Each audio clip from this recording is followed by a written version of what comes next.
ومن أحسن قولا ممن دعا إلى الله وعمل صالحا وقال إنني من المسلمين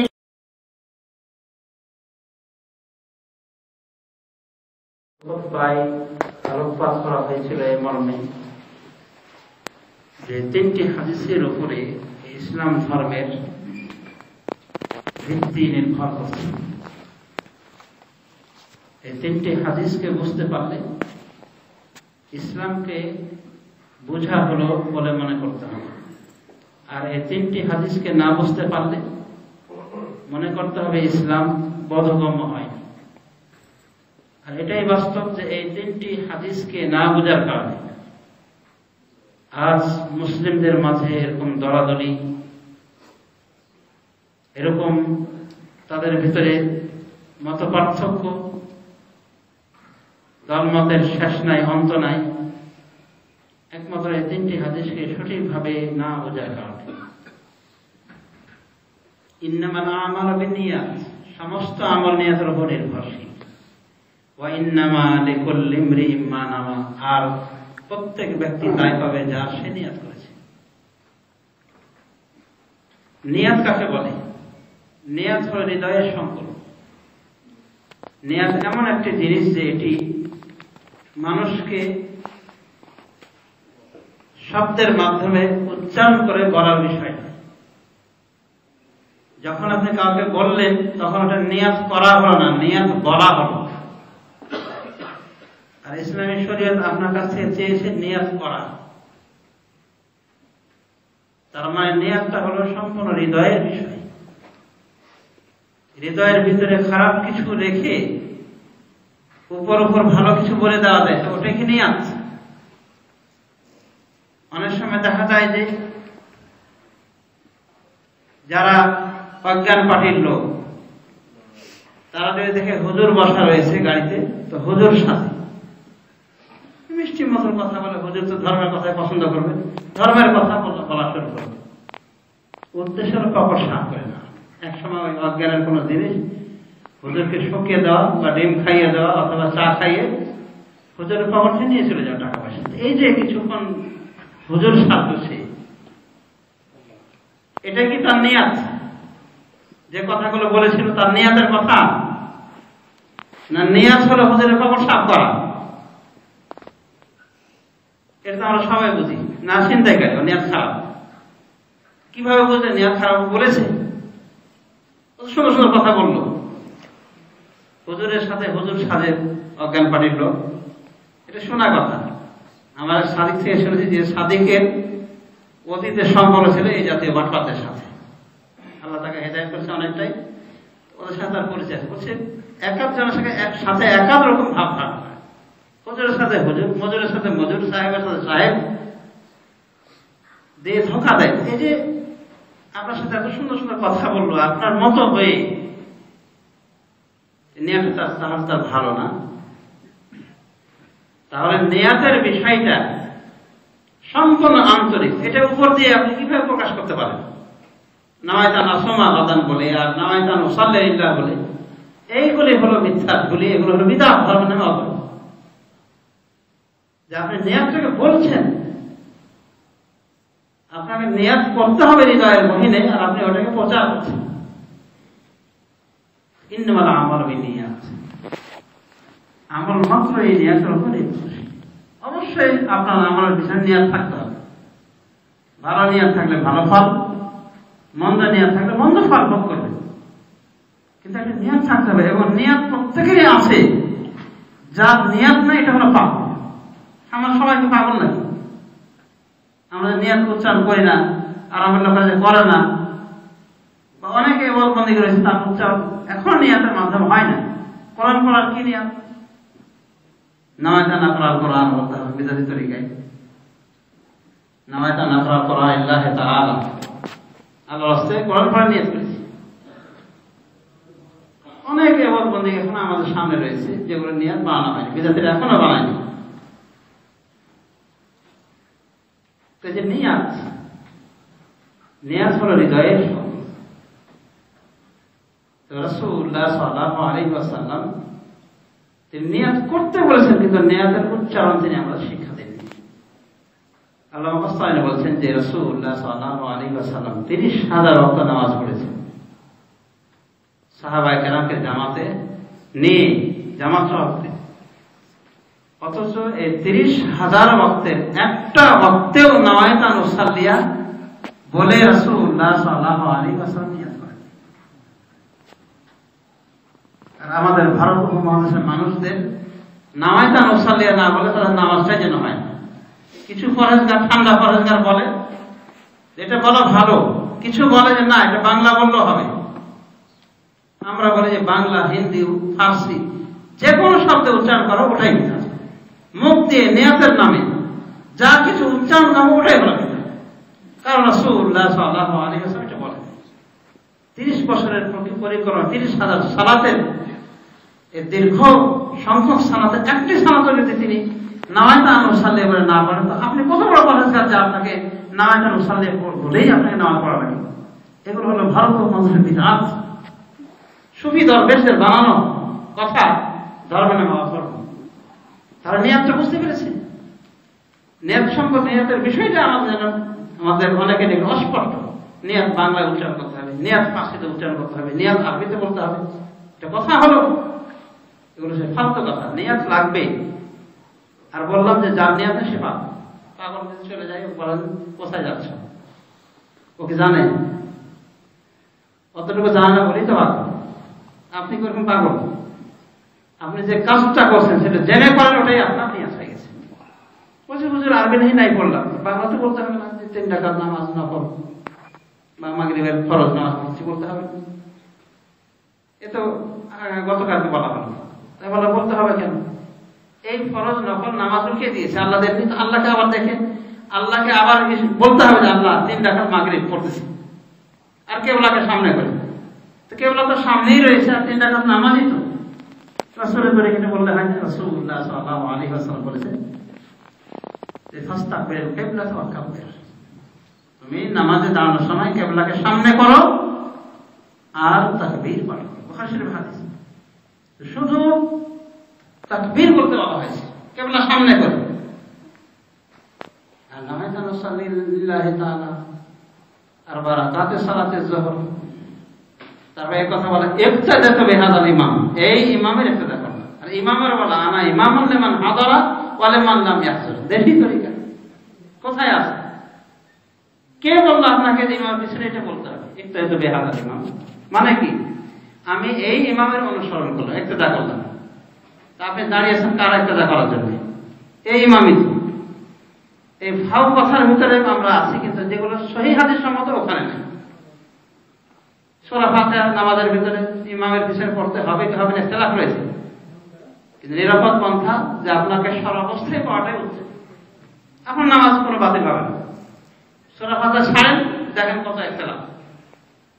ইমাম শাফিঈ বলেছেন নামাজ বাতিল, ইমাম বুখারী বলেছেন নামাজ বাতিল, কিন্তু সেখানে মনে কষ্ট, মানে পড়তে ইচ্ছা হয় না, এত অলস।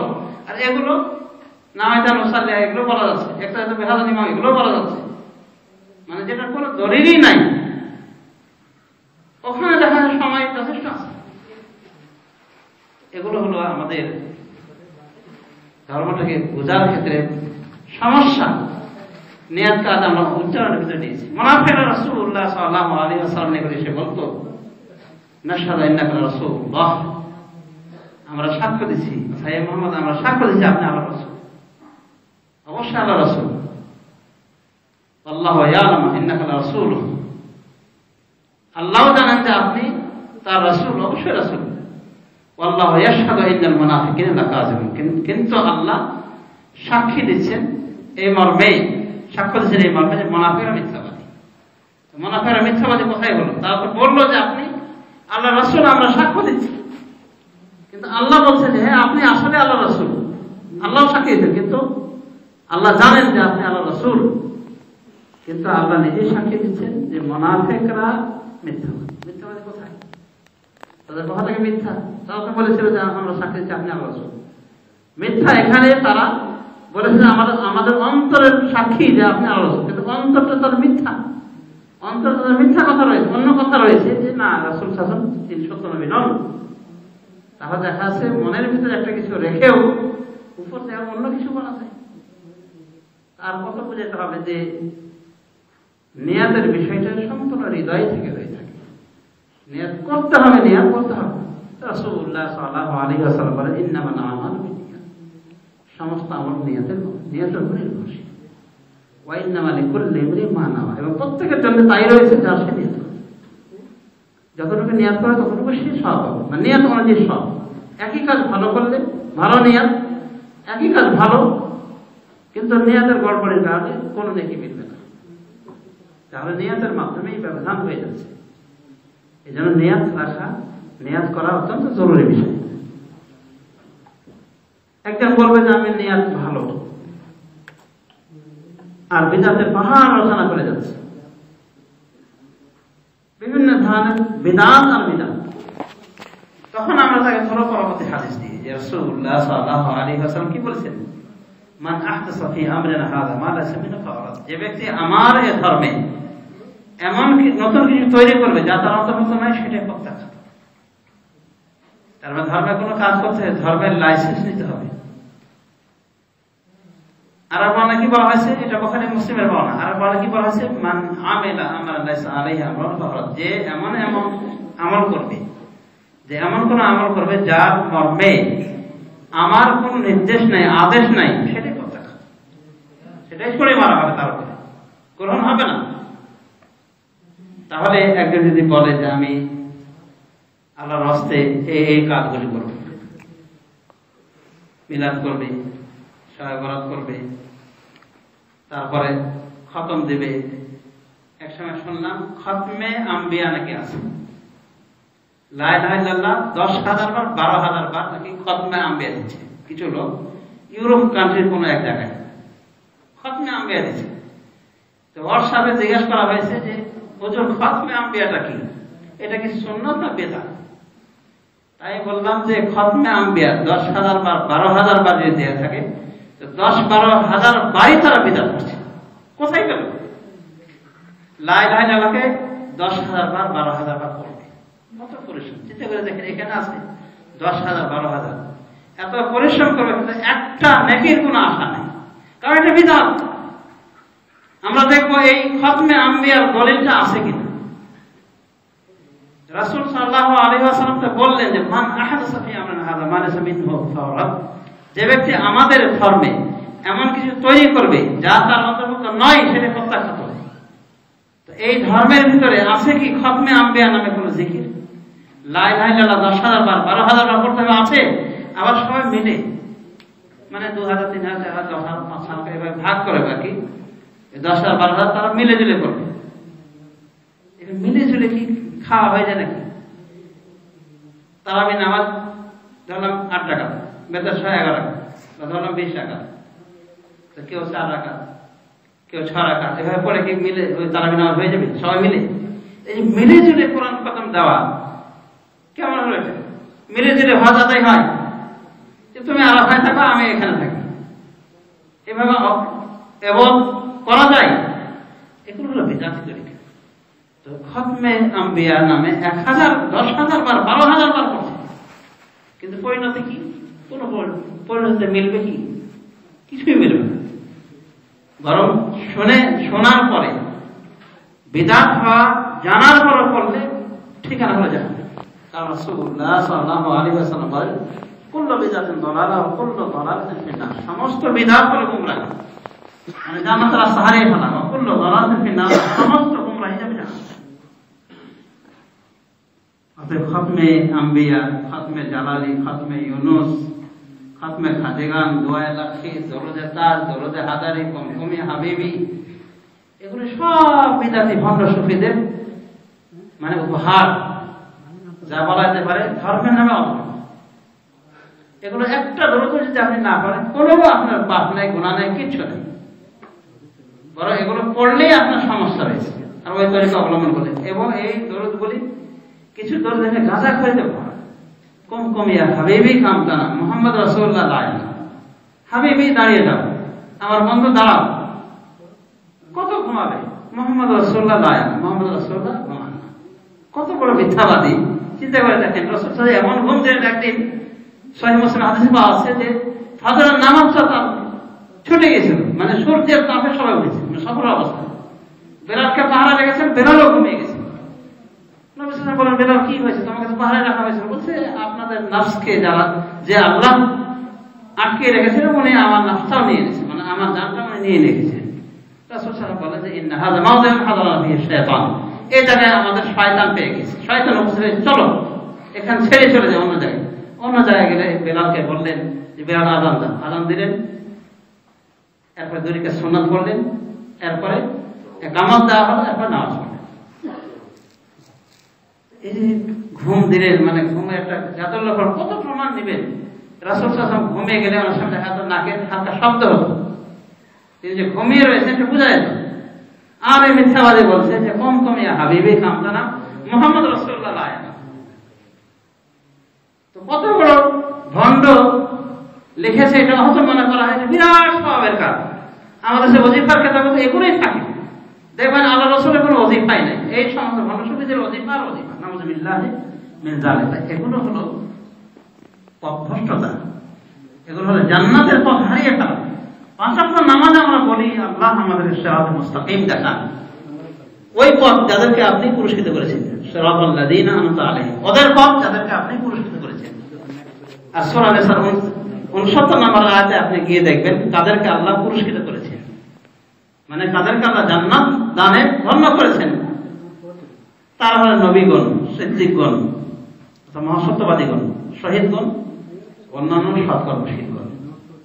ومن يطع الله والرسول فاولئك مع الذين انعم الله عليهم من النبيين والصديقين والشهداء والصالحين وحسن اولئك رفيقا। আল্লাহ বলেন যারা আল্লাহর অনুসরণ করবে, রাসূলের অনুসরণ করবে, ফাউলাইকা মা আল্লাযিনা আনআমা আল্লাহু আলাইহিম, ওরা থাকবে তাদের সাথে যাদেরকে আল্লাহ পুরস্কৃত করেছেন। আর তারা হলেন নবীগণ, সিদ্দিকগণ, মহাসত্যবাদীগণ এবং শহীদগণ এবং অন্যান্য সৎকর্মশীলগণ, মানে সমস্ত ভালো মানুষদের পথ হলো এই সিরাতে মুস্তাকিম। আর আমরা সিরাতে মুস্তাকিম আল্লাহকে চাই পাঁচ ওয়াক্ত নামাজে। পরক্ষণে দুটি পথ থেকে আমরা কি চাই, বানান চাই, গায়রিল মাগদুবি আলাইহিম, ওদের পথ নয়, অর্থাৎ আল্লাহ ওদের পথ আমাদেরকে দেখাবেন না যারা আপনার ক্রোধ কামিয়েছে, যারা আপনার ক্রোধ অর্জন করেছে, যাদের উপর আপনি ক্রোধান্বিত হয়েছেন, রাগান্বিত হয়েছে, ওদের পথ নাই যারা নিজেরাই পথ হারা। সুনান তিরমিজির হাদিসে রাসূলুল্লাহ সাল্লাল্লাহু আলাইহি ওয়াসাল্লাম বলেন, আল মাগদুবু আলাইহিম হুমুল ইয়াহুদ, যাদের উপর আল্লাহর ক্রোধ নেমে এসেছে তারা হলো ইহুদি। ওয়াদাল্লুন নাসারা, এবং যারা পথ হারা, নিজেরাই পথভ্রষ্ট, নিজেরাই জান্নাতের পথ চিনে না, জানে না, এরা হলো খ্রিস্টান। এই দুই পথ থেকে আমরা আল্লাহর কাছে পাওয়া চাই, আল্লাহকে বলি যে এই পথগুলো দেখা যাবে, শুধু দোয়া করলেই হবে। হুজুরকে বলে হুজুর দোয়া করেন যেন আমি নামাজ পড়ি, আর সে নিজের নামাজ পড়ার কোনো সরগরম নেই, তো হুজুরের দোয়া থেকে নামাজ ধরে নেবে সে। আমরা দোয়া করছি যে আল্লাহ আমাদেরকে সিরাতে মুস্তাকিমে পরিচালিত করুন, আর আল্লাহ আমাদেরকে ইহুদ নাসারাদের পথে নিয়েন না। শুধু দোয়া করলে না, চোখ কান খাড়া রাখতে হবে এবং তদন্ত করে দেখতে হবে। দেখা যাচ্ছে মুসলিমদের একটা শ্রেণী আসলেই ইহুদি স্বভাব অবলম্বন করেছে, হক জানে কিন্তু হকের প্রচার করে না, মুখে কোনো পেটে বসে রয়েছে, আর বিভিন্ন রকম মরিচিকা অজুহাত, এখন এটা বললে ফিতনা হয়ে যাবে, মানে তাওহীদের কথা বললেই তো ফিতনা হবে। আবু জাহেলের সামনে রাসূল সাল্লাল্লাহু আলাইহি ওয়াসাল্লাম বলতেন যে বাপ মার খেদমত করতে, বাপ মার এই ফজিলত কোরআনে বলা হয়েছে, খুব শব্দ করা যাবে না, কত ভাবছি যে খুব সুন্দর কথা। আবু জাহেল পাশে কেউ আপনার প্রতিবাদ করতো না, তার কেউ প্রতিবাদ করতো না, কিন্তু যখনই উনি বললেন কুলু লা ইলাহা ইল্লাল্লাহ তুফলিহু, বলুন হে মানব মণ্ডলী তোমরা বলো যে আল্লাহ ছাড়া প্রকৃত কোনো উপাস্য নেই, তাহলে সফলতা আমার। এই তো শুরু হলো গন্ডগোল। তো ইহুদির জাত জেনে শুনে এলেম রাখতো কিন্তু আমার মতো না, আর খ্রিস্টান জাত এরা নিজেরাই সঠিক রাস্তা জানতো, জান্নাতের রাস্তা জানতো, বিভিন্ন রকম বিদআত নিজের রচনা করে তারপর আমার মতো মনে করতো এটাই জান্নাতের পথ। তাদের পোপাদের বিয়ে করা নিষেধ, মানে হুজুরদের বিয়ে করা নিষেধ। এটা কোথায় পাওয়া যাবে? তাওরাতে, জাবরে, ইনজিলে কোথাও পাওয়া যাবে? এটা বানিয়ে নিয়েছে যে হুজুর হলে পেছনে চলবে না, তাদের সামনে। ওরা তাদের মধ্যে যদি কেউ গুনাহ করে হুজুরের কাছে যায় মাফ চায়। ওই পোপ পাদ্রী একটা চেয়ার রেখেছে, সেই চেয়ারটা নাম করছিল একটা গুনাহের স্বীকারোক্তির চেয়ার। সেখানে বসতে বলবে, হ্যাঁ বল কি করেছি সারা জীবনের, সারা জীবনের ইতিহাস তুলে ধরে, এই করেছে সেই করেছে, অকাম সব কিছু তুলে ধরে। এরপরে ও যদি ভালো হয়, মানে এই পোপ, তাহলে ঘুষ ছাড়াই একটা চেক দিয়ে দিল। আর যদি মন্দ প্রকৃতি হয়, মন্দ সবই, তো মন্দের ভিতরে একটু ভালো, মানে সৎ ঘুষখোর আর অসৎ ঘুষখোর এরকম আর কি। তো যদি এরকম সৎ হয় তো তাকে বিনা পয়সাতে একটা চেক দিবে। চেকটার নাম কি? সকল গোফরান, গুনাহ মাফের চেক। ওর হাতে ধরাই দেবে, যে বলবে যা এখন নতুন করে ভালোভাবে আমল কর, গুনাহ সব মাফ থাকে। তো গুনাহকে মাফ করবে, ওর হাতে গুনাহ মাফ, ওর গুনাহকে মাফ করে ছেড়ে তার দেখা দরকার। এই হলো খ্রিস্টান জাত। মানে খ্রিস্টান জাত আমল করে, আমলগুলি তালাশ করে দেখে, দলিল আছে নাই এটা দেখে। আমরা আল্লাহকে দোয়া করি, আল্লাহ ওদের পথ দেখায় না, কিন্তু কাজ যদি ওরকমই করি, করে যাচ্ছি দলিল করেছি, আমলের পাহাড় করে যাচ্ছি, কিন্তু দলিলে দেখার সুযোগ নাই, দলিলে মিলে না, কি ফায়দা? ওই খ্রিস্টানদের পথ অবলম্বন, দরুদে হাজারে, দরুদে তাজ, দরুদে এই সেই, রসুলের দরুদ নেই। এগুলো হলো বিদআতকে অনুসরণ করা, বিদআতের পথে হাঁটা। তো রাসূলুল্লাহ সাল্লাল্লাহু আলাইহি ওয়াসাল্লাম এই হাদিসটি যদি বুঝতো বিদআতপন্থীরা, তাহলে বিদআত না করে আবু বকর, ওমর, ওসমান, আলী, অন্যান্য সাহাবায়ে কেরাম যেভাবে সোজা পথে পরিচালিত হয়েছে, কোনো বিদআত তারা করতেন না, বিদআত তারা দু চোখের পানি দেখতেও পারতেন না, এরকম মনোমেজাজ অবলম্বন করতেন। কিন্তু হাদিসকে বুঝেনি বলেই আজ মন গড়া ইবাদত, মন গড়া জিকির, মন গড়া ওজিফা, জিকিরের মডেল, বিভিন্ন মডেল। কোন মডেলের জিকির নেবেন দেখবেন যে আল্লাহ রাসূলের জিকিরটাই নাই। সলমানের জিকির, মাইজ ভান্ডারের জিকির, আটরসির জিকির, দেওয়ানবাগের জিকির, লা ইলাহা ইল্লাল্লাহ, এটা নাকি সাধারণ মানুষের জিকির। ইল্লাল্লাহ আর একটু যখন ইয়ে হবে, র্যাঙ্ক বেড়ে যাবে তখন, আর একটু র্যাঙ্ক বেড়ে গেলে আল্লাহ আল্লাহ, আর একটু র্যাঙ্ক যদি বেড়ে যায় হু হু, হুকুর হুকুর করা। এই যে মডেলের জিকির, এগুলো তো বিদআত। তারা কি ওই হাদিসটা বুঝেছে যে রাসূল সাল্লাল্লাহু আলাইহি ওয়াসাল্লাম বলেন যে আমার ধর্মে যে ব্যক্তি এমন নতুন কিছু করবে যা তার অন্তর্ভুক্ত নয়, সেটাই হলো বিদআত, সেটাই প্রত্যাখ্যাত। আবার আর মনে বলছেন যে ব্যক্তি এমন কোন কাজ করবে আমাদের ধর্মে যার বিষয়ে আমার অনুমতি নেই, আদেশ নেই, সেটা হলো বিদআত, সেটাই প্রত্যাখ্যাত। ওই হাদিসগুলো কোনো আমল করেছে, অসুবিধা কি, খারাপ কি করলাম? এই ভালো বিষয়কে শয়তান বেশি পছন্দ করে। এই বিদআত নামের ভালো বিষয়কে শয়তান বেশি পছন্দ করে। মাওকুফ আহলে সুন্নাহ ওয়াল জামাআহ নামে একটা কিতাব অনেক দিন আগে দেখেছিলাম, সেখানে শয়তানের স্ট্যাটাস হয়েছে। শয়তান একসময় তার চেরা চামুন্ডাদেরকে জড়ো করে, জরুরি ভিত্তিক সাইরেন বাজিয়ে সবাই জড়ো হয়। এরপরে ইবলিস বলে, হ্যাঁ বাবারা কি সমস্যা বলো, তোমাদেরকে দায়িত্ব দিয়েছে, বল দায়িত্ব সবই অকাম কুকাম, তো বলে কি সমস্যা বলো। তারা বলে বাবা কাজ তো চালিয়ে আছে, আমাদের যার যার কাজ দিয়েছেন করছি, কিন্তু সমস্যা হলো এটাই যে একজনকে সুদ খাওয়ার পথ ধরায়, ঘুষ খাওয়ার পথ দেখায়, জেনা করায়, ব্যভিচার করায়, অনেক কিছু করায় অকাম কুকাম, কিন্তু তারা যখন বুঝতে পারে যে এগুলো তাদের অকাম হয়ে গেছে, তওবা করে, অনেক সময় অনুশোচনা করে, আল্লাহর কাছে মাফ চায় এবং আল্লাহ রাব্বুল আলামিন অনেক সময় ক্ষমা করে দেন, তখন আমাদের পরিশ্রম সব শেষ, এত পাপে দিলাম, শেষ হয়ে গেল। তখন শয়তান ইবলিস তাদেরকে পরামর্শ দেয়, দুল্লুহু আলাল বিদায় ওয়াল আওয়াল হাত্তা লা ইয়াতুবু, তাদেরকে বিদআতের পথ দেখাবে, বিদআত এবং প্রবৃত্তির পথ দেখাবে, তারা জীবনে তওবা করবে না। ইবলিসের পরামর্শ কি? বিদআত করা। আর বিদআত বুঝতে পারছেন, যার দাঁত নাই, যার এই সমস্যা, বিভিন্ন রকম, মানে কোনো দলিল নাই, এই পথগুলি দেখাতে বলেছে ইবলিস, যাদেরকে তওবা করে। আসলে দেখবেন যারা বিদআতের মধ্যে হাঁটে তারা তওবার চিন্তা ভাবনা করে না। কিসের তওবা করবে? যে ভালো কাজ করছে, অসুবিধা কি? হ্যাঁ, কোন করে জিকির করছে, ওটা তো ভালো কাজ, জিকির, ইল্লাল্লাহ ইল্লাল্লাহ, ওটা একটা জিকির, কিন্তু বিদআতি জিকির। তারপর ইল্লাল্লাহ লা ইলাহা, আরেক মডেলের জিকির, এটা সবই সাহেবের জিকির। এই যে মানে জিকিরের মডেল, ফিকিরের মডেল, যারা এভাবে মডেলিং করে এই জিকির ইবাদত বন্দেগি, তারা কি বুঝেছে? ওই হাদিসটি বুঝেনি। সমাজুতি, তাহলে আমাদেরকে যেটা লক্ষ্য রাখতে হবে যে নিয়তের পরিশুদ্ধতার সাথে সাথে আমাদের প্রয়োজন আমাদের আমলকে পরিশুদ্ধ করা বিভিন্ন বিধান থেকে। আর তৃতীয় হাদিস থেকে আমরা জানতে পেরেছি যে রাসূলুল্লাহ সাল্লাল্লাহু আলাইহি ওয়াসাল্লাম বলেছেন হালাল স্পষ্ট। তারপরে যেটা স্পষ্ট হালাল সেটাকে আপনার হারাম করার কোনো অবকাশ নেই। আপনি ওটাকে মনে প্রাণে গ্রহণ করবেন। আপনি যদি শারীরিকভাবে ডাক্তার বলে থাকেন এটা ক্ষতিকর, সেটা আলাদা কথা, আপনি খেলেন না, কিন্তু আপনার বিশ্বাস থাকবে এটা হারাম নয়, হালাল। কোনো যেটা হারাম, হারাম থেকে বিরত থাকতে হবে, হারাম থেকে বিরত থাকতে হবে। এমনকি যেখানে সন্দেহ যেটা হালাল না হারাম সেটা থেকে বিরত থাকতে হবে। এটা হচ্ছে ইসলাম। পরিশেষে ইসলাম গুরুত্ব দিয়েছে আমাদের হৃদয়ের স্বচ্ছতার উপরে।